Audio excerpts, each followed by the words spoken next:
Well, if ever there is a day to show nationalistic pride, today is it. But a school in New South Wales has caused a stir by banning hymns and prayers from its Remembrance Day service. Until this year, pupils from Carrington Public School have been a part of an annual ceremony at the suburb cenotaph. But the school has pulled the plug. It's opting to hold its own secular service. So here to discuss is Bryce Corbett from the Australian Women's Weekly and iVillage's Joe Abbey. So, Joe, the principal says the majority of the school kids come from secular families. So is that right to ban the religious traditions of today? Yeah, look, I think it's absolutely right to make a different choice. The parents actually requested this. There's a number of religions in the school, so by choosing not to use specific prayers for the remembrance, it's more inclusive and allows all the children to feel like they're included in what is a very important national day. I guess, though, today, Bryce, is a day about the whole country. It's not just defined by Carrington Public School. Is it right to alter the way we've been honouring these soldiers for so many years? Look, it's a difficult one, and I think it's very hard.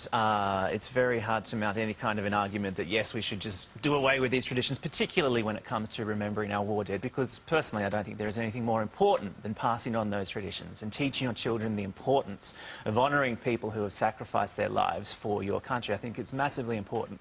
However, I do question whether there needs to be a religious aspect to it. I think of something like the Ode of Remembrance. At the going down of the sun and in the morning we will remember them. These are such beautiful words, and so I think wholly adequate to the occasion that I don't know that there necessarily needs to be a religious aspect to it. And I wonder if perhaps by creating a religious aspect to it you're giving parents an excuse to encourage their children not to celebrate or not to engage with the celebration.